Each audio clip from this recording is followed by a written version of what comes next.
Praise Lord, जय मसीह की। मैं स्टैनली मैकवान, मेरे YouTube channel Hindi Gujarati Bible study में आपका स्वागत है।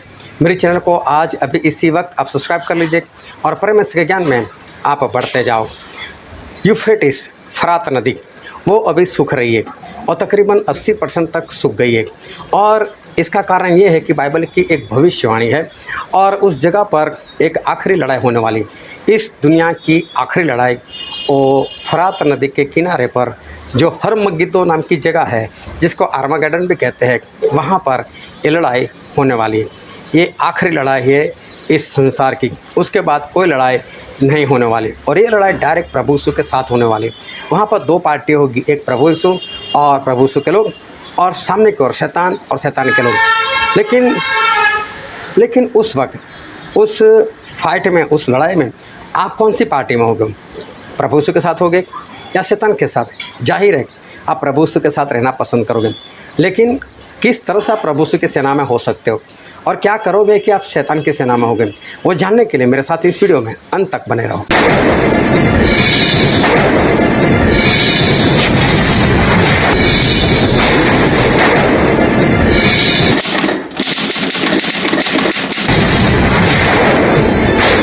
आओ परमेश्वर के वचन की ओर चले और बाइबल से प्रकाशित वाक्य उसका अध्याय 16 और वचन 12 से 16। छठवें स्वर्गदूत ने अपना कटोरा महानदी फ्रात पर उंडेल दिया और उसका पानी सूख गया कि पूर्व दिशा के राजाओं के लिए मार्ग तैयार हो जाए। फिर मैंने उस अजगर के मुंह से और उस पशु के मुंह से और उस झूठे भविष्यवक्ता के मुंह से 3 अशुद्ध आत्माओं को मेढकों के रूप में निकलते देखा। ये चिन्ह दिखाने वाली दुष्ट आत्माएं हैं जो सारे संसार के राजाओं के पास निकलकर इसलिए जाती है कि उन्हें सर्वशक्तिमान परमेश्वर के उस बड़े दिन की लड़ाई के लिए इकट्ठा करे। देख, मैं चोर के समान आता हूँ। धन्य वो है जो जागता रहता है और अपने वस्त्र की चौकसी करता है कि नंगा न फिरे और लोग उसका नंगापन न देखे। और उन्होंने उसको उस जगह इकट्ठा किया जो इब्रानी में हरमगिद्दोन कहलाता है। परमेश्वर पिता का वचन हमारे लिए बहुत आशीषित है और परमेश्वर का पिता का वचन सच्चा है और बाइबल में लिखा है, यदि तू सच्चाई को जानेगा तो सच्चाई तुझे आज़ाद करेगी। बहुत ध्यान से आज एक बार फिर से परमेश्वर के वचन को सुनना, समझना, ग्रहण करना और उसके अनुसार चलना, ताकि परमेश्वर के राज के हम वारिस हो सके। जो वचन हमने पढ़ा प्रकाशित वाक्य 16 उसका 12 से 16, वहाँ पर एक लड़ाई की बात की गई है आखिरी दिनों में और आखिरी दिन के भी आखिरी हिस्से में, आखिरी दिन में एक लड़ाई होने वाली है। वो लड़ाई होगी एक नदी के पास, जिस नदी का नाम है फरात। ये फरात जो नदी है वो एदन वाटिका से निकलती थी और उसके किनारे पर एक जगह है जिसको हरमगिद्दो कहा जाता है। उस जगह पर ये आखिरी लड़ाई होने वाली है। ये फरात नदी आज भी इसी धरती पर है और आज वो फरात नदी जो है वो सूख रही है, उसका पानी सूख रहा है। और देखो, आपको स्क्रीन पर मैं बता रहा हूँ कि ये फरात नदी आज किस हालत में है। ये है यूफ्रेटिस, मतलब कि फरात नदी। ये फरात नदी जो है उसका जिक्र बाइबल में उत्पत्ति से किया गया है। ये एदन वाटिका से निकलती थी और उसमें पानी बहुत रहता था, लेकिन आजकल एक घटना होने लगी है कि ये यूफ्रेटिस जो नदी है वो सूख रही है, उसका पानी सूख रहा है और साथ में जिस जगह से वो सूख गई है वहाँ से अलग अलग तरह के विचित्र आवाज़ें जो है वो आ रही है।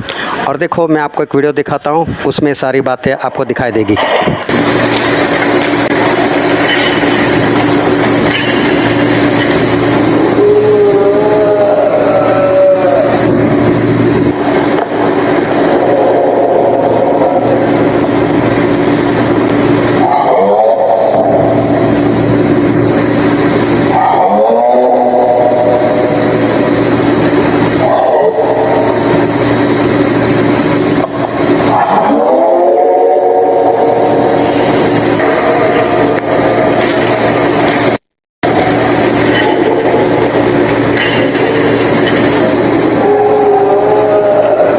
तो ये है यूफ्रेटिस मतलब फरात नदी जो अभी सूख गई है और तकरीबन जो विशेषज्ञ है उन लोगों का मानना है कि ये 80% सूख चुकी है उसका पानी। और देखो ये एदन बाग से आज तक वो बह रही है। आज तक कभी ऐसा हुआ नहीं, लेकिन अभी अभी ये घटना होने लगी कि इसका पानी सूखने लगा और 80% तक ये सूख गई। देखो ये आपको वीडियो में सब कुछ नज़र आ रहा है कि वो सूखे जा रही है। और इसके सूखने के पीछे क्या राज है, इतना सारा पानी अचानक से कैसे सूखने लग गया। और इसके पीछे एक बाइबल की भविष्यवाणी जो है वो छुपी हुई है। वो बाइबल की कौन सी भविष्यवाणी है, तो प्रकाशित वाक्य उसका 16वां अध्याय और 12 से लेकर 16 वचन तक आप पढ़ोगे तो वहाँ पर इस फरात नदी के बारे में लिखा हुआ है कि फरात नदी जो है वो सूख जाएगी। और उस वक्त जो परमेश्वर के विपत्ति के जो कटोरे चल रहे थे उसमें 6वां कटोरा जब उंडेला गया तब ये फरात नदी का पानी सूख गया। और जब फरात नदी का पानी इसलिए सूखा कि वहाँ पर कोई प्रजा आने वाली है और उसके साथ एक लड़ाई है जिसको इंग्लिश में आर्मागेडन की लड़ाई कहते हैं और हरमगिद्दो की लड़ाई भी कहते हैं। वो लड़ाई यहाँ पर लड़ी जाएगी। ये लड़ाई जो है वो दुनिया की आखिरी लड़ाई है।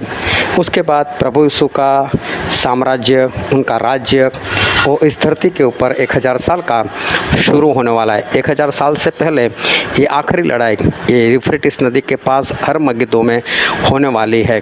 तो देखो ये नदी सूख गई है, इसका मतलब ये है कि अभी ये दिन बहुत ही पास में है।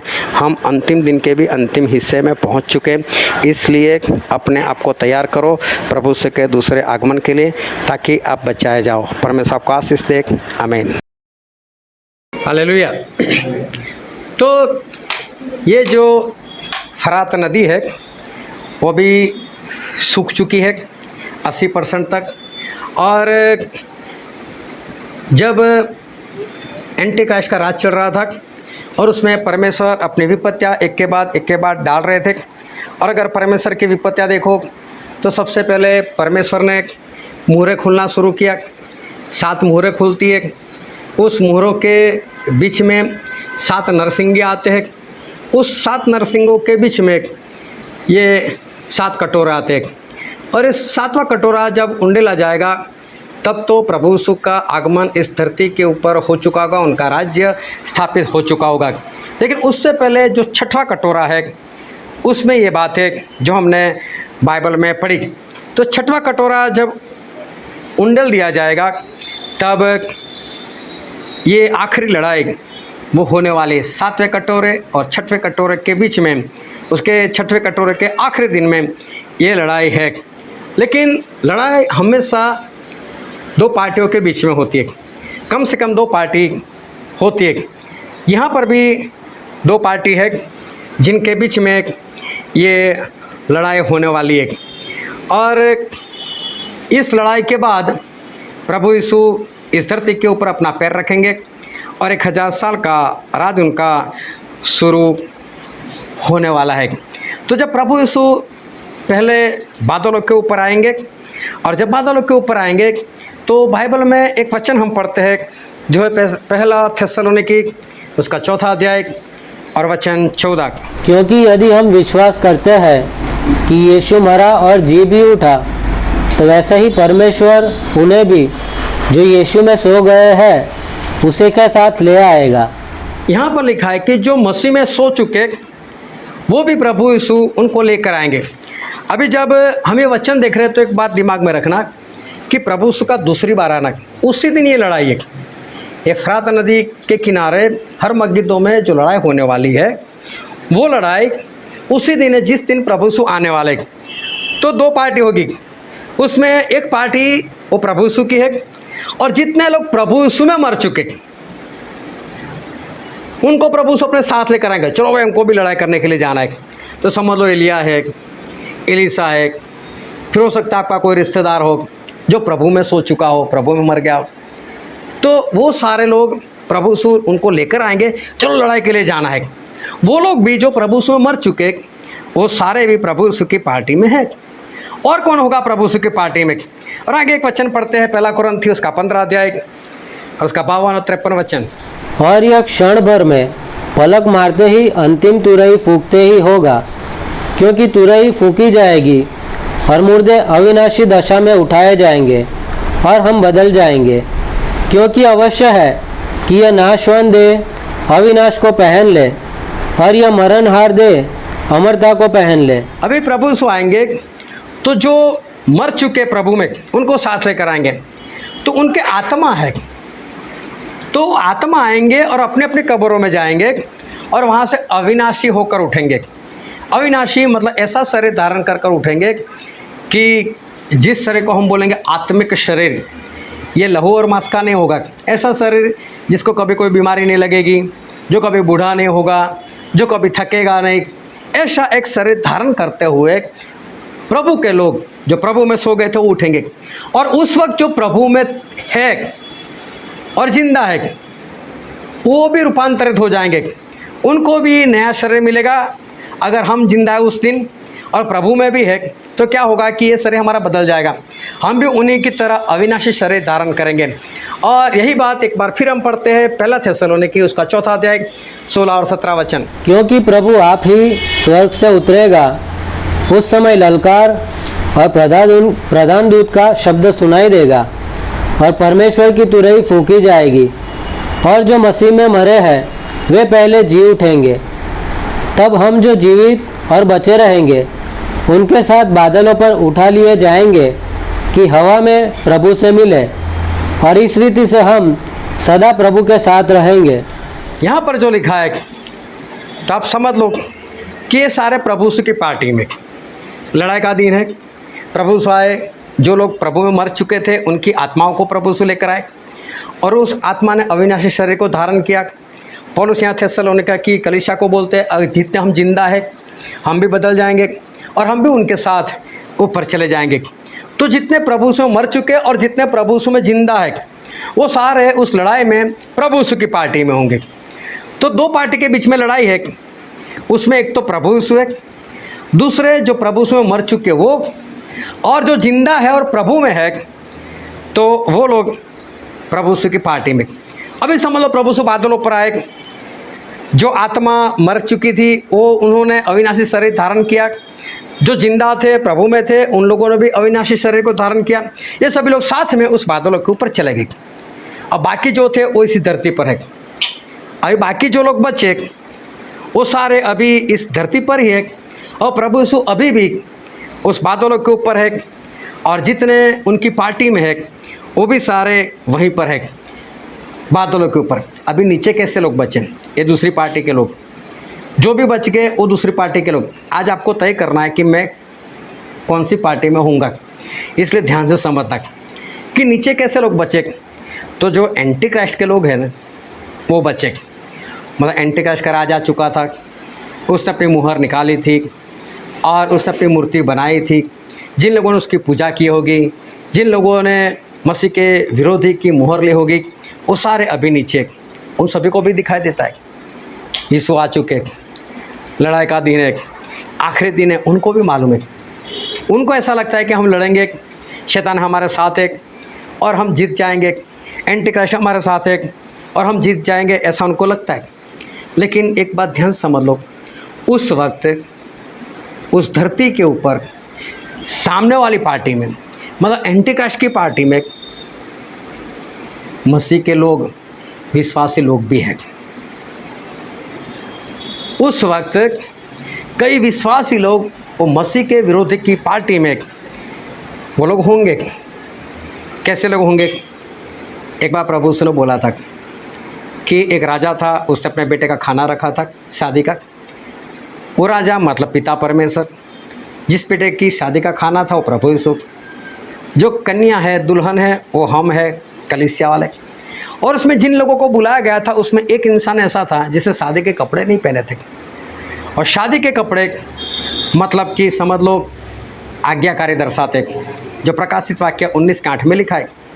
अगर हमारे जीवन में आज्ञाकारी नहीं, प्रभु के ऊपर विश्वास था, आज्ञाकार नहीं थे, वो भी मसीह के विरोधी की पार्टी में होंगे, क्योंकि वो उठाए नहीं जाएंगे, क्योंकि उन लोगों ने आज्ञा को नहीं माना था।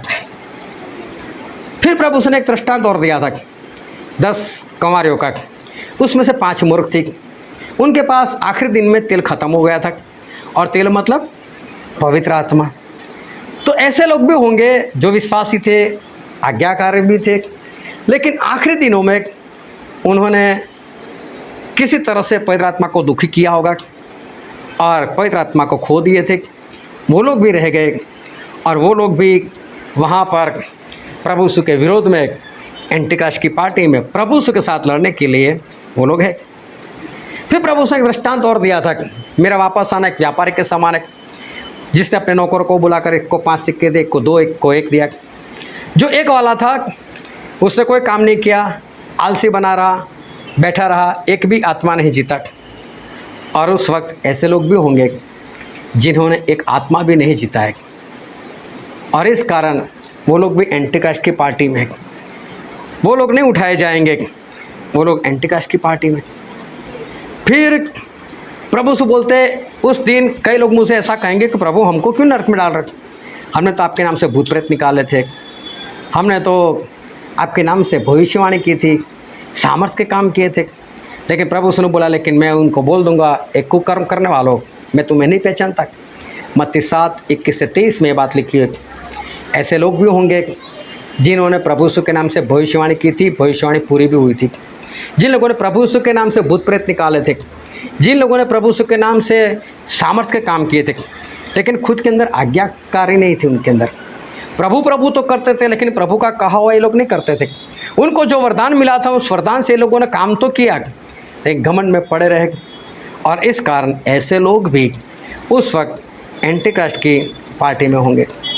फिर प्रभु उसने बोला कि उस वक्त मैं लोगों को बोलूँगा मेरी बाईं ओर जो है कि जाओ उस आग में जो शैतान के लिए तैयार की है, क्योंकि मैं जब भूखा था मुझे खिलाया नहीं, मैं प्यासा था मुझे पिलाया नहीं। खाने का मतलब होता है वचन की रोटी नहीं खिलाई। कई लोग वचन के भूखे, जो लोग वचन नहीं सुनाते, ऐसे लोग वहाँ पर होंगे। पवित्र आत्मा के प्यासे लोग, जिनको लोगों ने पवित्र आत्मा नहीं दिलाए थे, ऐसे लोग। जिनके पास कपड़े नहीं थे, नंगे थे, मतलब आज्ञाकारी नहीं थे, उनको आज्ञा मानना नहीं सिखाया। जो लोग परदेसी थे, मतलब प्रभु यीशु को नहीं जानते थे, उनको प्रभु यीशु का नाम नहीं दिया। और जो लोग जेल में थे, मतलब कि शैतान के बंधन में थे, उनको छुड़ाया नहीं। जो आत्मा में बीमार थे, उनकी सुधि नहीं ली। ये सारे लोग भी जिन्होंने ये सारे काम नहीं किए, वो लोग भी कहाँ पर होंगे? एंटिक्राइस्ट की पार्टी में। अभी सोचो, प्रभु यीशु और बाकी के लोग ऊपर हैं, नीचे से सब दिखाई दे रहा है। प्रभु यीशु छोटे नहीं है, वो जब खड़े होते हैं तो ये धरती का गोला एक गोटी के समान दिखाई देता है। तो समझो प्रभु यीशु कितने बड़े दिखाई देते होंगे। और वहाँ पर जहाँ पर बादल जमता है, उस जगह पर सारे विश्वासी लोग, आज्ञाकारी लोग जो प्रभु में थे और प्रभु में मर चुके थे, वो सारे अविनाशी शरीर धारण कर वो अभी भी वहाँ पर है। अभी भी नरसिंगा बज रहा है, वहाँ पर आवाज़ें हो रही है। प्रभु यीशु का तेज पूरी धरती के ऊपर फैला हुआ है, और नीचे ये सारे लोग हैं। और जिन लोगों ने चमत्कार किए होंगे, भूत प्रेत निकाले होंगे, लेकिन आज्ञा नहीं माने होंगी, वो सारा देखेंगे मैं भी गया काम से, यार मैंने तो ये सारे काम किए थे। कई लोग सोचते होंगे, बॉस्टन लीबाई ने बोला था, चिल्ला चिल्ला कर बोला था, आत्मा जीतो, आत्मा जीतो, आत्मा जीतो। आत्मा तो जीता नहीं। और आज देखो, मैं सामने वाली पार्टी में, प्रभु से तो ऊपर है, मैं तो नहीं गया। बहुत बोला था कपड़े पहनो, आज्ञाकार बनो, नहीं किया। पवित्र आत्मा खो दिया था, हम प्रेरित के पास नहीं गए, वापस प्राप्त नहीं किया। सभी कुछ याद आएगा, लेकिन प्रभु सो अभी भी वहीं पर है। ये सारे लोग नीचे। दूसरा तो है ही है कि जो लोग मसीह के विरोधी ही थे, उनकी तो बात ही नहीं कर सकते। वो तो है ही सामने वाली पार्टी में जो लोग शैतान को मानते थे। कई लोग याद करेंगे, अगर हमने लोगों को वचन खिलाया होता, पवित्र आत्मा पिलाया होता, भूत प्रेत से आज़ाद किया होता, बीमारों को चंगा किया होता, लेकिन अभी उनके पास कोई वक्त नहीं। ये दो पार्टी, एक जो बादल पर खड़ी है, वो एक वो जो इस धरती पर बचे हुए लोग हैं। ये दो पार्टी, और बाइबल में लिखा भी इसके बारे में, प्रकाशित वाक्य उसका 17 अध्याय और वचन 14। वे मेमने से लड़ेंगे और मेमना उन पर जय पाएगा, क्योंकि वो प्रभुओं का प्रभु और राजाओं का राजा है। और जो बुलाए हुए और चुने हुए और विश्वासी है वे उसके साथ है, वे भी जय पाएंगे। देखो, जो विश्वासी प्रभु यीशु के आज्ञाकार, वो भी प्रभु यीशु के साथ है। एक पार्टी वो और दूसरी पार्टी मसीह का विरोधी और उसके साथ के लोग सभी। ये दो पार्टी है। ये दो पार्टी का युद्ध इस फरात नदी के किनारे के ऊपर हर मस्जिदों में आने वाले दिनों में होने वाला एक वो आखिरी दिन है। अभी सोचो, ये फरात नदी 80% सूख चुकी है। ऐसा तो नहीं लिखा कि पूरी सूख जाएगी, और लिखा है तो 20% बाकी रहेगी। हमारे पास वक्त कितना है? इंसान, हम विश्वासी लोग कौन सी पार्टी में होंगे? इस लड़ाई में आप लोग किस जगह पर हो गए, वो आपको तय करना है। आप कौन सी पार्टी में होंगे, वो तय करने से पहले एक बात मैं आपको बताना चाहता हूँ, और ये बात पूरी ध्यान से सुनना। बात है एक बेहतरीन परमेश्वर को मानने वाले एक दास की, एक राजा की बात है। राजा का नाम था योशिया। ये राजा बहुत ही बढ़िया था, और उसका जो नाम था योशिया, उसके नाम का मतलब होता है यहोवा सपोर्ट्स, मतलब यहोवा मेरा आधार। योशिया का मतलब यहोवा मेरा आधार है।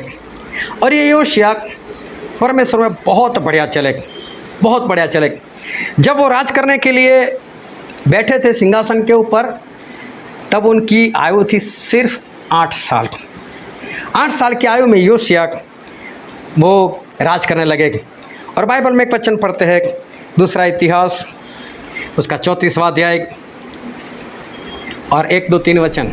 जब योशिया राज्य करने लगा तब वो 8 वर्ष का था और यरूशलेम में 31 वर्ष तक राज्य करता रहा।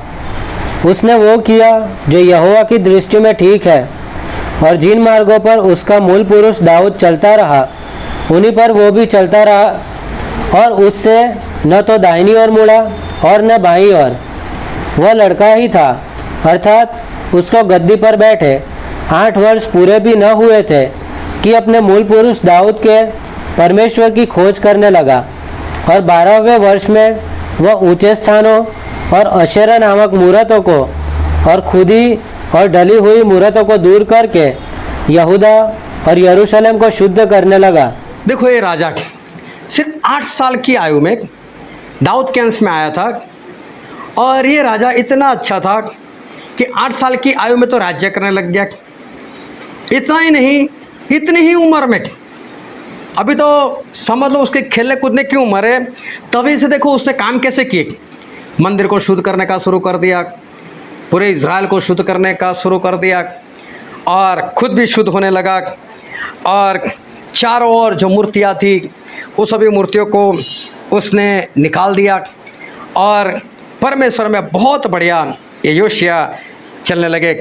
फिर आगे पढ़ते, दूसरा इतिहास उसका 34वां अध्याय 4 और 5 वचन। बाल देवताओं की वेदियाँ उसके सामने तोड़ डाली गई, और सूर्य की प्रतिमाएं जो उनके ऊपर ऊंचे पर थी उसने काट डाली, और अशेरा नामक और खुदी और ढली हुई मूरतों को उसने तोड़कर पीस डाला, और उनकी बुकनी उन लोगों की कब्रों पर छितरा दी जो उनको बलि चढ़ाते थे।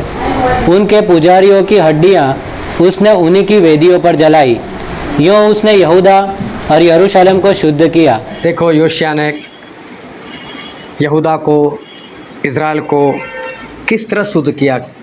तो जो भी मूर्तियाँ थी, बाल की मूर्तियाँ थी, मूर्तियाँ बोले तो घृणित वस्तुएं जो परमेश्वर की निगाह में घृणित है, ऐसी सारी घृणित वस्तुएं इसने निकाल दी, उसको जला दिया, उसको भूसा बना दिया, और सब कुछ इसने ख़त्म कर दिया। इस तरह से ये राजा, अभी तो बचपन है उसका, लेकिन परमेश्वर में बहुत बढ़िया चल रहे, और उसने सभी को शुद्ध किया। और आगे पढ़ते उसका 8वां वचन। फिर अपने राज्य के 18वें वर्ष में जब वह देश और भवन दोनों को शुद्ध कर चुका, तब उसने असल्य के पुत्र शापान और नगर के हाकिम मासया और योआहाज के पुत्र इतियास के लेकर योहा को अपने परमेश्वर यहोवा के भवन की मरामत कराने के लिए भेज दिया। यहाँ पर लिखा है कि परमेश्वर का भवन उसको रिपेयर करने का काम भी उसने हाथ में ले लिया। ये लगातार परमेश्वर में आगे बढ़ रहे, और सिर्फ खुद नहीं बढ़ रहे, पूरे अपने राज्य में जितने लोग उनको भी बढ़ा रहे, सभी को शुद्ध कर रहे, मूर्तियाँ निकाल रहे, जला रहे और खुद शुद्ध हो रहे, लोगों को भी शुद्ध किए जा रहे। और अभी परमेश्वर का जो भवन था उसको भी रिपेयर कर रहे। नए नियम में ये परमेश्वर का भवन मतलब हमारा शरीर है। इस शरीर को शुद्ध करने की बात, इस शरीर के अंदर पवित्र आत्मा बसाने की बात, ये देखो राजा सब कुछ बेहतरीन तरीके से कर रहे, वो आगे बढ़ रहे। और परमेश्वर का भवन मतलब हमारा शरीर जिसके अंदर पवित्र आत्मा होने चाहिए। हमें भी इस योशा की तरह ये काम करना है कि हमारा जो शरीर सही में परमेश्वर का भवन होना चाहिए। जिसका भवन होता है वो उसमें बसता है। अगर हमारा शरीर परमेश्वर का भवन है तो परमेश्वर हमारे अंदर बसे हुए होने चाहिए। अगर परमेश्वर हमारे अंदर बसे हुए नहीं तो समझ लो सिर्फ चार दीवारी है, ये परमेश्वर का भवन नहीं है। लेकिन योशिया ने तो परमेश्वर के भवन को बनाना शुरू कर दिया, उसका रिपेयरिंग काम उसने शुरू कर दिया। और आगे पढ़ते हैं दूसरा इतिहास 34वां अध्याय और वचन 9। अतः उन्होंने हिल्किया महायाजक के पास जाकर जो रुपया परमेश्वर के भवन में लाया गया था, अर्थात जो लेवीय दरबानों ने मनश्शियों, एफ्राइमियों और सब बचे हुए इज़राइलियों से और सब यहूदियों और बिन्यामीनियों से और यरूशलेम के निवासियों के हाथ से लेकर इकट्ठा किया था, उसको सौंप दिया। यहाँ पर लिखा है कि ये राजा ने इस तरह से काम किया कि जो पैसे आए थे वो पैसे का खर्च करने लग गए। अपने भविष्य के लिए नहीं रखे, लेकिन पैसा परमेश्वर के भवन के लिए खर्च करने के लिए उन्होंने रख दिए, और वो परमेश्वर के भवन के पीछे ये सारा खर्च करने लगे। हमें हमारा शरीर जो परमेश्वर का भवन है उसके लिए खर्च करना है। संगति में जाने के लिए, प्रभु भोज के लिए, पेट्रोल डालने के लिए हमें ज़रूरत होती है। कई लोग सोचते हैं कौन जाए इतना दूर, क्यों खर्च करे, लेकिन खुद के लिए है, परमेश्वर का भवन बनाने के लिए तो करो खर्च। ये राजा इस तरह से खर्च किए जा रहे। और आगे पढ़ते हैं दूसरा इतिहास उसका 34वां अध्याय और वचन 19। व्यवस्था की वे बातें सुनकर राजा ने अपने वस्त्र फाड़े। यहाँ पर लिखा है कि व्यवस्था की उस बातों को देखकर ये राजा ने कपड़े फाड़े। हुआ ऐसा था कि जब ये लोग मंदिर की रिपेयरिंग काम जो था वो कर रहे थे, और जब रिपेयरिंग काम ये लोग कर रहे थे तब उनको मूसा की व्यवस्था और मूसा की व्यवस्था का जो पुस्तक था, जो उत्पत्ति से लेकर व्यवस्था विवरण तक जो पुस्तक है वो पुस्तक इनको मिला। और पढ़ो तो दूसरा इतिहास 34 और उसका 14 वचन। जब वे उस रुपये को जो यहोवा के भवन में पहुंचाया गया था निकाल रहे थे, तब हिल्किया याजक को मूसा के द्वारा दी हुई यहोवा की व्यवस्था की पुस्तक मिली। इनको पुस्तक मिली मूसा वाली। जब पुस्तक मिली तो ईश्वर बोला पुस्तक क्या है? देखो इसका मतलब बाइबल भी नहीं रहा था इनके पास, मालूम नहीं कैसे जीवन जी रहे थे। लेकिन जब मिला 5 पुस्तक मिले तो बोला पढ़ो इसको। जब पढ़ा तो योशिया को पता चला कि परमेश्वर क्या बोल रहे हैं, हम लोग क्या कर रहे हैं। हमने तो परमेश्वर की आज्ञा मानी नहीं। देखो अपनी मर्जी से पूरा अच्छा ही कर रहे, जितना उनसे हो सकता है सब कुछ किया। लेकिन जब बाइबल पढ़ा तो सच्चाई पता चली कि हमें करना क्या है। और देखो जब सच्चाई पता चली तो उन्होंने अपने कपड़े फाड़े कि हम तो सही से जीवन नहीं जीते, और दुख जताया कि नहीं मुझे तो ये काम करना पड़ेगा। और इसलिए उन्होंने पश्चाताप किया। और हमें भी जब पता चलता है, चाहे हम जन्म से मसीह में है, लेकिन जब हमें पता चलता है कि हमने भी गुनाह किया है, हमने भी पाप किया है, तो पापों को धोने के लिए हमें सच्चा बपतिस्मा लेना पड़ता है। सच्चा बपतिस्मा लो तो परमेश्वर हमारे पापों को क्षमा करते हैं। जब हमारे पाप क्षमा होते तो परमेश्वर अपना आत्मा भी हमें देते हैं और हमारा शरीर वो परमेश्वर का भवन बनता है। ये राजा भी वचन सुनकर पश्चाताप कर रहे और पश्चाताप करते हुए ये आगे बढ़ते। चाहे आप लोगों ने बपतिस्मा ले लिया, चाहे आप लोगों ने अपना जीवन परमेश्वर को समर्पित किया, लेकिन एक बात को ध्यान में रखना कि सारे पाप हमसे दूर नहीं होते। कई पाप ऐसे होते जो हमको पता ही नहीं है, लेकिन जब हम हर बार संगति में एक वचन सुनते हैं, उस वचन से हमको पता चलता है अरे यार ये पाप तो मेरे अंदर है, इसकी तो मैंने कभी क्षमा नहीं मांगी। तो जब भी हम वचन सुनते हैं तो वचन सिर्फ ये कोई फॉर्मेलिटी नहीं है कि संडे आओ, इकट्ठा हो, आराधना करो, वचन सुनो, घर चले जाओ, ये कोई फॉर्मेलिटी नहीं है। लेकिन हम संगति में इसलिए जाते हैं कि आज प्रभु एक और पाप मुझे जाहिर करे जो मेरे अंदर कहीं छिपा हुआ है लेकिन मुझे नहीं मालूम। तो पता चलता है तो हम क्या करते हैं, उसको दूर करते हैं। तो इसलिए हमें संगति में इसीलिए जाना है ताकि हम हर संगति के बाद एक एक पाप को छोड़कर हम संपूर्णता की ओर हम आगे बढ़ते जाए। योशिया बहुत अच्छे थे, भले ही थे, परमेश्वर की निगाह में अच्छाई कर रहे थे, लेकिन जब वचन सुना तब उनको पता चला कि अभी भी मैं सही तो नहीं चल रहा। पहले कहाँ मालूम था कि मैं पाप में हूँ, उनको तो ऐसा था सब कुछ सही चल रहा है, लेकिन जब वचन सुना तो पता चला कि अभी भी मेरे अंदर तो गड़बड़ी है, अभी भी मुझे पश्चाताप करने की ज़रूरत है। और उन्होंने वही काम किया और इसी तरह से पश्चाताप करते हुए वो आगे बढ़े। फिर आगे वचन पढ़ते योशिया के बारे में, दूसरा इतिहास उसका 34वां अध्याय और 26, 27 और 28 वचन। परंतु यहूदा का राजा जिसने तुम्हें यहोवा से पूछने को भेज दिया है, उससे तुम यों कहो कि इज़राइल का परमेश्वर यहोवा यों कहता है कि इसलिए कि तू वे बातें सुनकर दीन हुआ और परमेश्वर के सामने अपना सिर झुकाया और उसकी बातें सुनकर जो उसने इस स्थान और इसके निवासियों के विरुद्ध कही, तूने मेरे सामने अपना सिर झुकाया और वस्त्र फाड़कर मेरे सामने रोया है। इस कारण मैंने तेरी सुनी है, यहोवा की यही वाणी है।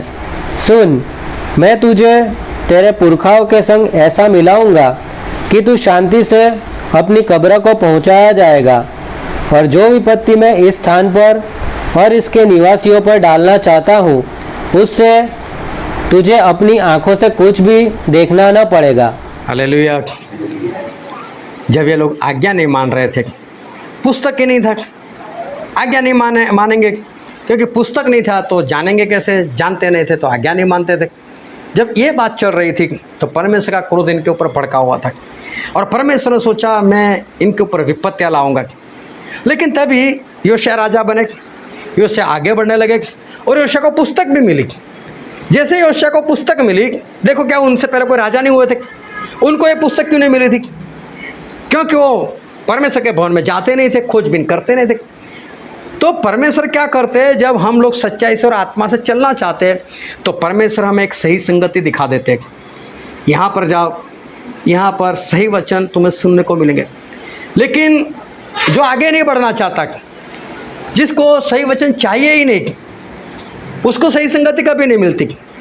लेकिन योशिया चलने के लिए जा रहे तो उनको ही पुस्तक मिला। पुस्तक मिला तो पढ़े तो पता चला मेरे अंदर तो बहुत बुराई है, तो पश्चाताप भी किया, दीन बने, नम्र बने, परमेश्वर के आगे रोए, कपड़े फाड़े। तो परमेश्वर ने उनसे क्या बोला, हे योशिया राजा, मैं सही में ऐसा करने वाला था, मैं विपत्ति लाने वाला था, तू तो पश्चाताप किया, तू तो कपड़े फाड़े, तू नम्र बन गया, तुझे कुछ नहीं होने दूंगा, तो शांति से कब्र में जाएगा। देखो अगर हमारे ऊपर विपत्ति आने वाली भी होगी ना, लेकिन हम परमेश्वर के आगे दीन बन जाएंगे, नम्र बन जाएंगे, तो परमेश्वर हमें कुछ नहीं होने देंगे। वो सारी विपत्तियाँ वापस ले लेंगे और हमको विपत्तियों से आज़ाद कर देंगे। और योशिया के ऊपर भी कोई विपत्ति नहीं आई, परमेश्वर ने उसको मना किया, तेरे ऊपर कुछ नहीं आएगा। फिर आगे पढ़ते दूसरा इतिहास 34 और उसका 31 वचन। तब राजा ने अपने स्थान पर खड़े होकर यहोवा से इस आशय की वाचा बांधी कि मैं यहोवा के पीछे पीछे चलूँगा और अपने संपूर्ण मन और संपूर्ण जीव से उसकी आज्ञाओं, चितौनियों और विधियों का पालन करूँगा और इन वाचा की बातों को जो इस पुस्तक में लिखी है पूरी करूँगा। यहाँ पर योशिया राजा ने अब परमेश्वर के साथ वाचा बांधी, प्रतिज्ञा की। बहुत ज़रूरी है हम सभी के लिए कि जब हम परमेश्वर के वचन जानते हैं, जब हमें पता चलता है, तो हमें परमेश्वर के साथ एक वाचा बांधनी चाहिए। परमेश्वर आप जो बोलते हैं मैं करूँगा, प्रभु आपकी जितनी भी आज्ञा है मैं मानूंगा उसको। हमें परमेश्वर के साथ एक वाचा बांधनी चाहिए। योशिया ने वही काम किया कि परमेश्वर मैं आपको वादा करता हूँ कि आपकी जितनी भी चेतावनी है उनको मानूंगा, आपकी जितनी आज्ञा है वो भी सभी मैं मानूंगा, जो आपका वचन कहता है वो सब कुछ मैं करूंगा, और अब से मैं सिर्फ और सिर्फ आपके वचन के अनुसार चलूंगा। देखो योशिया कितने अच्छे, 8 साल के बच्चे थे, बढ़ रहे आगे, अभी भी पूरे जवान नहीं हुए, और देखो कितना परमेश्वर में आगे बढ़े, परमेश्वर के साथ वाचा बांधी। और आगे पढ़ते हैं दूसरा इतिहास उसका 35वां अध्याय और 1 और 2 वचन। योशिया ने यरूशलेम में यहोवा के लिए फसह पर्व माना और पहले महीने के 14वें दिन को फसह का पशु बलि किया गया। उसने याजकों को अपने अपने काम में ठहराया और यहोवा के भवन में की सेवा करने को उनका हियाव बंधाया। यहाँ पर लिखा है योशिया राजा को जब पता चला उस पुस्तक से कि हम फसह का पर्व मनाना चाहिए, तो फसह का पर्व साल में एक बार पहले महीने के 14वें दिन एक मेमना काटा जाता था और उसको लोग खाते थे, और 7 दिन तक वो परमेश्वर की उपासना करते थे। जब योशिया को ये सब पता चला तो उसने सभी को बोला, चलो सभी लोग एक काम करो, सिर्फ खुद नहीं सभी को भी उभारा, ए सभी लोग काम करो, सभी को कोई ना कोई काम दे दिया, तू ये कर तू वो कर, लेकिन हमें सभी को आगे बढ़ना है। लोगों को भी उभारा, लोगों को उत्तेजन दिया, चलो हम परमेश्वर की आज्ञा मानते हैं, और परमेश्वर की आज्ञा मानते हुए हम आगे बढ़ते, लोगों को परमेश्वर की सेवा करने के लिए उभारा। देखो ये आत्मा जीतने वाली बात है, लोगों को भी तैयार किया, आत्मा भी जीतने की बात इन्होंने की। और आगे पढ़ते दूसरा इतिहास उसका 35वां अध्याय और 18 वचन। इस फसह के बराबर शमूएल नबी के दिनों में इज़राइल में कोई फसह मनाया न गया था, और न इज़राइल के किसी राजा ने ऐसा मनाया जैसा योशिया और याजकों, लेवियों और जितने यहूदी और इज़राइली उपस्थित थे उन्होंने और यरूशलेम के निवासियों ने मनाया। अभी ध्यान से समझना, फसह का पर्व मूसा के वक्त से शुरू हुआ था, उसके बाद धीरे धीरे धीरे मनाते थे, लेकिन जैसे वैसे आखिरी में बहुत अच्छी तरह से अगर फसह का पर्व मनाया था वो शमूएल भविष्यवक्ता के वक्त मनाया गया था। उसके बाद ये योशिया के वक्त सही रीति से अच्छी रीति से ये फसह का पर्व मनाया गया। हालेलुया। योशिया राजा कैसे थे? बहुत अच्छे थे। योशिया राजा कैसे थे? परमेश्वर की आज्ञा मानने वाले। योशिया राजा ने पश्चाताप किया, योशिया राजा दीन बने, वो नम्र बने, परमेश्वर के साथ वाचा बांधी, परमेश्वर में आपकी आज्ञा के अनुसार चलूँगा, परमेश्वर का भवन रिपेयर किया, लोगों को उभारा, आत्मा जीते, बहुत सारे और अच्छे काम ये योशिया ने किए। अब ध्यान से समझना, और एक वचन पढ़ते हैं जो है दूसरा राजा उसका 23वां अध्याय और 29 और 30 वचन। उसके दिनों में फिरौन नको नामक मिस्र का राजा अश्शूर के राजा की सहायता करने फ्रात महानदी तक गया, तो योशिया राजा भी उसका सामना करने को गया, और फिरौन नको ने उसको देखते ही मगिद्दो में मार डाला। अभी देखो योशिया राजा बहुत बढ़िया थे, बहुत अच्छे थे, आज्ञाकार, आत्मा जीतने वाले, लोगों को उत्तेजन देने वाले, परमेश्वर का भवन बनाने वाले, दीन, नम्र। कौन सा ऐसा गुण था जो नहीं था? सब कुछ तो था, लेकिन एक बार फिरौन नको नाम का फिरौन मिस्र का राजा वो लड़ाई करने के लिए आए, और ये योशिया लड़ाई करने के लिए गया, तो फिरौन के राजा ने योशिया को ख़त्म कर दिया। इतना अच्छा राजा मिस्र के राजा से मारा गया। क्या योशिया की मौत ऐसी होनी चाहिए? आया ना? क्या योशिया को मिस्र का राजा मार दे? जब इतना अच्छा राजा है तो फिर उसको तो परमेश्वर सहायता करनी चाहिए। उसके काम देखो, कितने अच्छे अच्छे काम किए थे। क्या ऐसा राजा योशिया राजा ऐसी मौत मरे, लड़ाई में मर जाए और मिस्र के राजा के हाथों मर जाए? क्या सही में उसकी ऐसी मौत होनी चाहिए? कितना अच्छा राजा था, जितना उन्होंने जाना वो सारे काम उन्होंने किए। देश को शुद्ध किया, परमेश्वर का भवन रिपेयर करवाया, खर्च किया, पैसे को इकट्ठा नहीं किया लेकिन उसका खर्च किया। नम्र बने, परमेश्वर के सामने उन्होंने वाचा बांधी, परमेश्वर आप जो बोलेंगे सब करूँगा। फसक का पर्व बहुत बढ़िया तरीके से मनाया, आज्ञा मानने की प्रतिज्ञा ली, कितना कुछ किया। लेकिन ऐसे भले इंसान को, ऐसे अच्छे राजा को मिस्र के राजा ने लड़ाई में मार दिया। क्यों योशिया की मौत ऐसी हुई? अब एक एक बात को ध्यान में रखना। क्यों योशिया की मौत इस तरह से हुई? एक अन्य जाति के राजा के हाथों से क्यों इसकी मौत हुई? और दूसरे इतिहास में लिखा है, उसका 35वां अध्याय और 20 से लेकर 24 वचन पढ़ते। इसके बाद जब योशिया भवन को तैयार कर चुका, तब मिस्र के राजा नको ने फ्रात के पास के करकमिश नगर से लड़ने को चढ़ाई की और योशिया उसका सामना करने को गया। परंतु उसने उसके पास दूतों से कहला भेजा, हे यहूदा के राजा, मेरा तुझसे क्या काम? आज मैं तुझ पर नहीं, उसी कुल पर चढ़ाई कर रहा हूँ जिसके साथ मैं युद्ध करता हूँ। फिर परमेश्वर ने मुझसे फुर्ती करने को कहा है, इसलिए परमेश्वर जो मेरे संग है उससे अलग रह, कहीं ऐसा न हो कि वह तुझे नष्ट करे। परंतु योशिया ने उससे मुंह न मोड़ा, वरन उससे लड़ने के लिए वेश बदला और नको के उन वचनों को न माना जो उसने परमेश्वर की ओर से कहे थे, और मगिद्दो की तराई में उससे युद्ध करने को गया। तब धनुर्धारियों ने राजा योशिया की ओर तीर छोड़े और राजा ने अपने सेवकों से कहा, मैं बहुत घायल हो गया हूँ, इसलिए मुझे यहाँ से ले चलो। तब उसके सेवकों ने उसको रथ पर से उतारकर उसके दूसरे। देखो कितना अच्छा राजा था, सब कुछ अच्छा किया था। आखिरी दिन में ऐसा हुआ कि मिस्र का राजा नको वो युद्ध करने के लिए कहीं पर जा रहा था।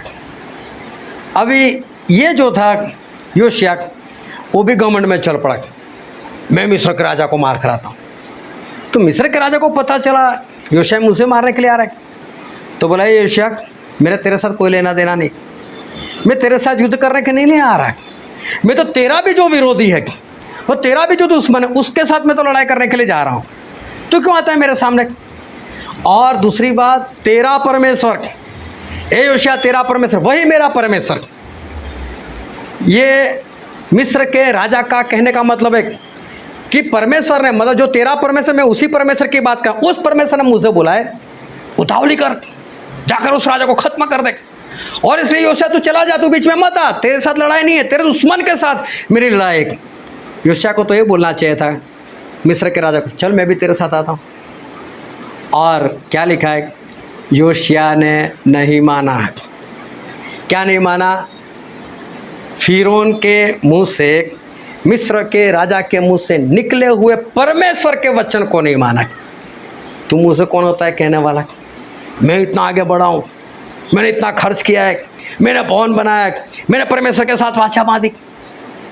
मालूम है, ये विश्वासी लोगों की सबसे बड़ी कमजोरी यही है, जब भी आगे बढ़ते दो शब्द बोलने के लिए वो तैयार हो जाते, जब उनको दो चार शब्द बाइबल से आ जाते, प्रचार करने लग जाते। उन लोगों ने प्रार्थना की और समझो किसी को चंगाई मिल गई, उन्होंने प्रार्थना की, किसी का दुष्ट आत्मा निकल गया, और मालूम हो तभी उसके अंदर घमंड आ जाता है, मैं कर सकता हूँ, और तभी गिरने वाली बात आती है। योशिया के साथ वही हुआ। बहुत अच्छे से चले, बहुत आगे बढ़े, बहुत बढ़िया काम किया, लेकिन अभी मिस्र करा, तू मुझे बोलने वाला कौन? मैं तो डायरेक्ट बात करता हूँ परमेश्वर, तू मुझे बताने वाला कौन? तो देखो उसने क्या किया, भेष बदल दिया। यही काम अहाब राजा ने किया था, और अहाब ने भी भेष बदला। उसको भी परमेश्वर के वचन से कहा गया, मिकाया ने बताया मत जा लड़ने के लिए, मरेगा तू, परमेश्वर स्पष्ट कहा है। तो भी वो भेष बदल कर गया, और किसी ने ऐसे ही तीर मार दे, अहाब भी मर गया, रथ में भी मर गया। वो बोलता मुझे जल्दी से बाहर निकालो, जल्दी से बाहर निकालो। योशिया की मौत उस अहाब के समान मौत हुई। वो भी भेष बदल कर गया, उसको भी तीर लगे, वो भी रथ में गिर पड़ा, उससे बोला मुझे बाहर निकालो। जब बाहर निकले तब योशिया की मौत हो गई। हमें ऐसा लगता है क्या योशिया की मौत ऐसे होनी चाहिए, लेकिन क्यों ऐसी मौत हुई? घमंड में आ गया है। घमंड के कारण उसने परमेश्वर के वचन को नहीं माना, और परमेश्वर के वचन नहीं माना, इसलिए ये योशिया राजा मारा गया। हालेलुया। समझ में आ रही बात? परमेश्वर में कितना भी अच्छे चलो, लेकिन उसके बाद में घमंड, और घमंड आप सभी को मालूम है कि घमंड बहुत बुरी चीज़ है। परमेश्वर बोलते हैं घमंडियों का तो मैं विरोधी हूँ, और जब घमंड आ जाएगा तो फिर परमेश्वर उसके पास से चले जाते। और देखो ये योशिया बहुत बुरी मौत वो मर गया। वो 8 साल का था तब उसने राज्य करना शुरू किया। 21 साल तक उसने राज्य किया था, मतलब 29 साल में उसकी मौत हो गई। सोचो कितनी कम आयु में ये मर गया, लेकिन मरने का कारण था आखिरी दिनों में घमंड आ गया, और घमंड के कारण वो मर गया। अभी जब हमने वचन शुरू किए थे तो मैंने एक लड़ाई की बात की थी। कौन सी लड़ाई? हाँ, हरमगेदोन की एक लड़ाई की बात हमने की। वचन भी हमने वही पढ़ा था। और एक लड़ाई जो आखिरी दिन जब प्रभु यीशु आएंगे तब होने वाले, उस वक्त 2 पार्टी होगी। एक वो जो प्रभु के लोग हैं वो प्रभु के साथ, और जो शैतान के लोग हैं वो शैतान के साथ। और ये 2 पार्टी की लड़ाई वो आखिरी दिनों में होने वाली। ये लड़ाई कहाँ पर होने वाली है? हाँ, जोरों से बोलो।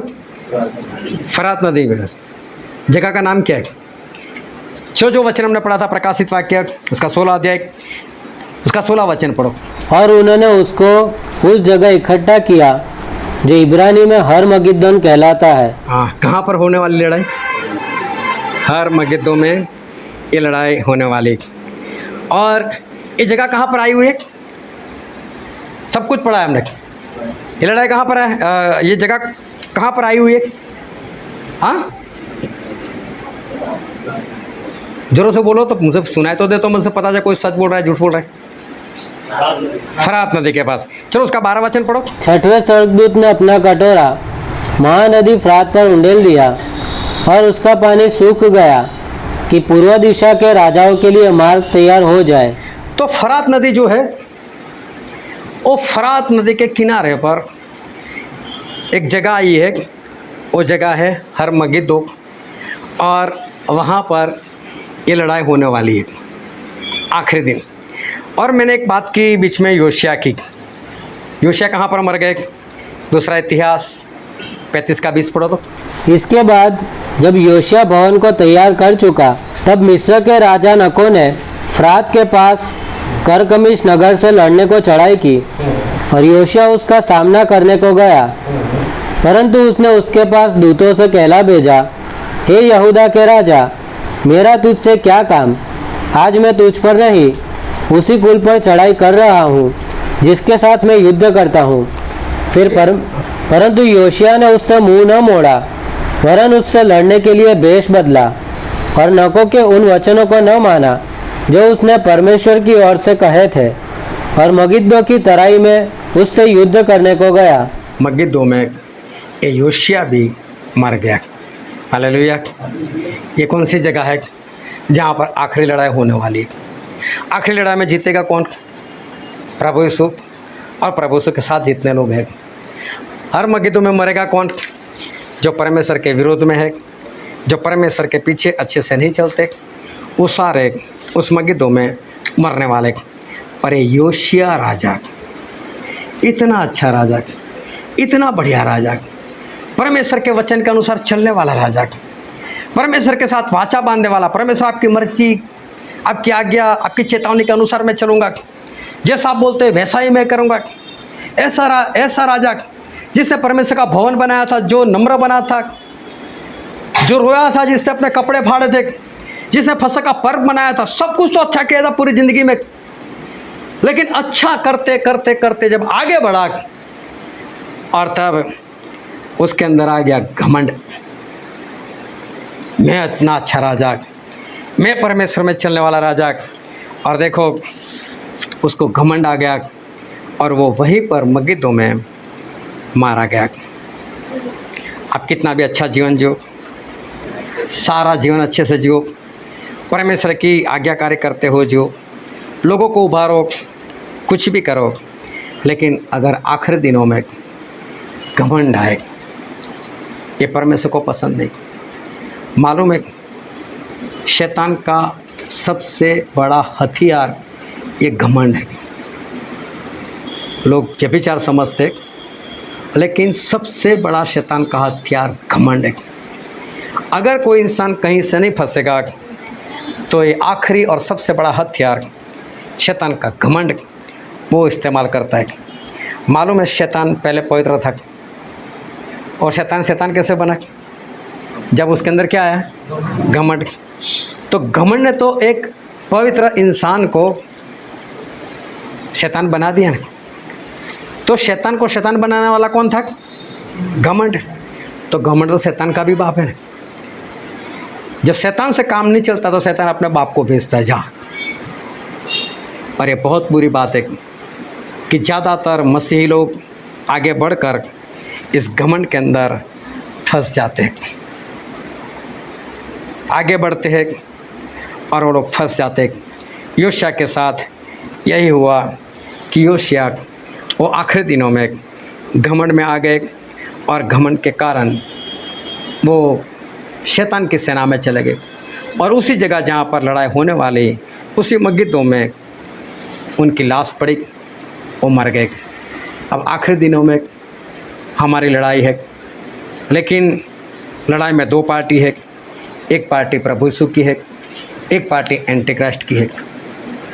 हम कौन सी पार्टी में होंगे? क्या हम प्रभु यीशु के साथ होंगे, या फिर हम उस एंटी क्राइस्ट के लोगों के साथ होंगे? उसके सारे लोग मरने वाले, क्योंकि जीत तो हमारे प्रभु की होगी। ये योशिया बहुत अच्छे थे, परमेश्वर की सेना में थे, लेकिन आखिरी दिन में पलटी मारकर चले गए उस शैतान की सेना में। क्यों? घमंड करने के बाद। आज आप चाहे कितना भी अच्छे चलते हो, लेकिन अगर घमंड आया है तो समझ लो मरना पड़ेगा। ये घमंड और कोई भी पाप वो शैतान की ओर से आता है। और अगर हम अच्छे चलने के बाद अगर शैतान में चलने लग जाएंगे तो समझ लो आखिरी लड़ाई में जो हर मगिद्दो में होने वाली है, उसमें हम परमेश्वर को छोड़कर सामने वाली पार्टी में पहुंच जाएंगे। और अगर शैतान की पार्टी में हम लोग पहुंच गए योशिया की तरह, तो समझ लो हमारा मरना तय है, हमारा नाश हो जाएगा। प्रभु से देखेंगे कि सामने वाली पार्टी में, तो मारना तो पड़ेगा ना फिर। और प्रभु से ऐसा याद करे तो पहले मेरी पार्टी में था, मेरी पार्टी में था, लेकिन नहीं मारेंगे तो वो मारने का प्रयत्न करेगा, तो प्रभु से को मारना तो पड़ेगा ना उसको। ये प्रभु की मजबूरी है, मारना पड़ेगा। एक वचन पढ़ते हैं, मत्ती उसका 25वां अध्याय और 41 वचन। तब वह भाई और वालों से कहेगा, हे शापित लोगों, मेरे सामने से उस अनंत आग में चले जाओ जो शैतान और उसके दूतों के लिए तैयार की गई है। देखो यहाँ पर बहुत स्पष्ट लिखा है, प्रभु इंसानों को ऐसा बोलते हैं जो उनकी बाई ओर थे। ये आखिरी न्याय की बात है। उन बाई ओर वाले इंसान को ऐसा बोलते हैं, तुमने मुझे खिलाया नहीं, पिलाया नहीं, इसलिए उस अनंत आग में चले जाओ जो किसके लिए तैयार की गई है? शैतान और उसके दूतों के लिए। क्या ये हम लोगों के लिए?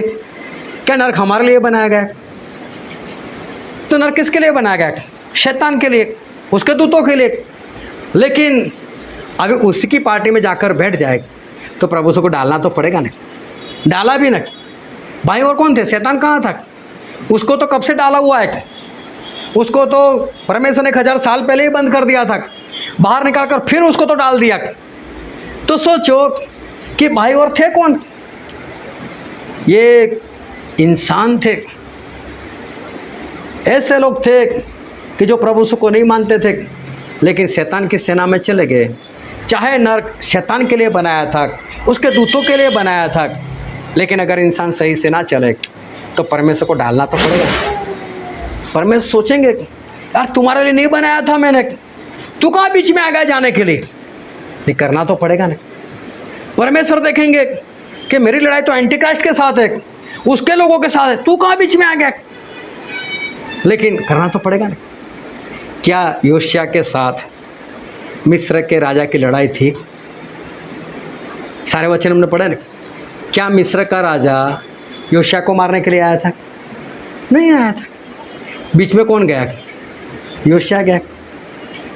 तो मिस्र के राजा ने बोला ना उसको, भाई चले जा, तेरे साथ कहाँ युद्ध है मेरा?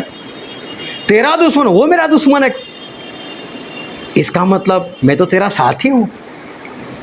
इस जगह पर ये मिस्र का राजा परमेश्वर की जगह पर है और योशिया एक विश्वासी, लेकिन आखिरी दिनों में उधर उधर हो जाता है और वो परमेश्वर से लड़ाई करने के लिए आ जाता है। परमेश्वर को समझाते हैं, भाई मेरे साथ तेरा कुछ नहीं होगा, तू मरेगा, निकल यहाँ से, तेरे साथ युद्ध है ही नहीं, तू तो मेरा अपना है, मैं तो तेरे दुश्मन के साथ, मैं शैतान के साथ लड़ाई करने के लिए जा रहा हूँ। ये तो फिर भी भेष बदल कर मारने के लिए आता है। अभी तो मारना पड़ेगा ना इसको। समझ में आ रही बात? परमेश्वर हमसे नहीं लड़ना चाहते और हम हर मग्गेतों में हमारे साथ लड़ाई करना नहीं चाहते, वो हमको मारना नहीं चाहते, लेकिन उसकी सेना में नहीं होंगे, प्रभु यीशु की सेना में नहीं होंगे और एंटीक्राइस्ट की सेना में होंगे तो प्रभु यीशु देखेंगे फिर भी मारना तो पड़ेगा ना। अरे मैं तुझे मारने के लिए नहीं आया, मेरी लड़ाई तो शैतान के साथ है, तू कहाँ बीच में आ गया? लेकिन अभी सामने ही है तो फिर मारना तो पड़ेगा। हालेलुया।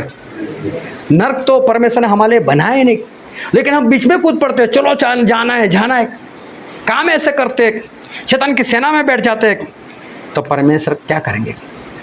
डालेंगे ही नर्क में, डालना ही पड़ेगा। तो इस बात को ध्यान में रखना। योशिया बहुत अच्छे थे, अच्छे से चले, लेकिन आखिरी दिनों में घमंड आ गया और इस कारण वो नाश हो गए। न को मिस्र का राजा योशिया को मारने के लिए नहीं आया था, लेकिन मारना पड़ा क्योंकि ये बीच में आ गया। नहीं मैं तो तेरे साथ लड़ूंगा। अगर हम प्रभु के साथ लड़ने वाले बने तो परमेश्वर को हमें मारना ही पड़ेगा।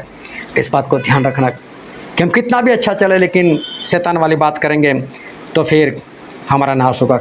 और देखो ये लड़ाई बहुत जल्द होगी क्योंकि 80% ये फरात नदी सूख गई है और परमेश्वर ने बोला जब 6वां कटोरा डालेंगे तब नदी पूरी सूख जाएगी। अब 20% बाकी, नदी तो पहले से तैयार हो गई। परमेश्वर आप सुखाने वाले हो ना, मैं सूखती जा रही हूँ, चलो। उसने तो अपना काम शुरू कर दिया। क्या हमने हमारा काम शुरू किया? क्या हम परमेश्वर में सही से चलते? देखो उस लड़ाई के लिए नदी भी तैयार हो चुकी है कि मुझे सूखना है। कई लोगों को यहाँ पर बुलाना है ताकि परमेश्वर उसको मार दे। उस दिन हम कौन सी सेना में होंगे?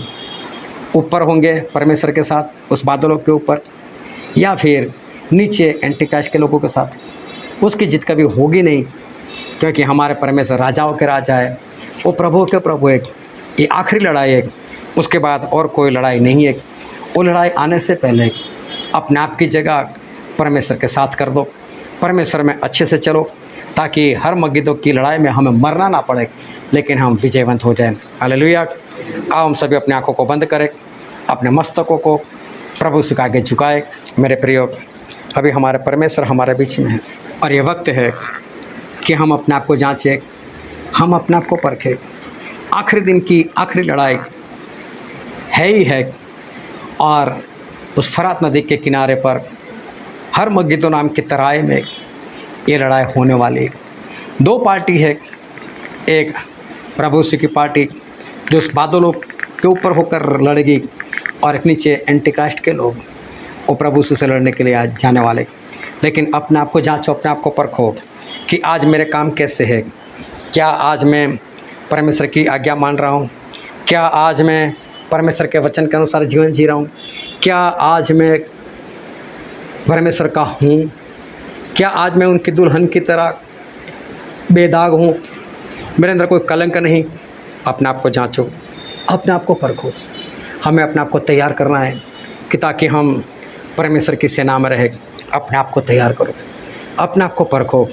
और अगर ऐसी कोई भी गलती गुनाह दिखाई देता है, घमंड दिखाई देता है, कुछ भी दिखाई देता है, तो मेरे प्रियो, ये वक्त है कि हमें परमेश्वर का बनना है, क्योंकि परमेश्वर के विरोध में हम लड़ नहीं सकते और हम कभी भी परमेश्वर के विरोध में होकर हम जीत नहीं सकते। और इसलिए अपना स्थान परमेश्वर की सेना में वो फिक्स कर दो।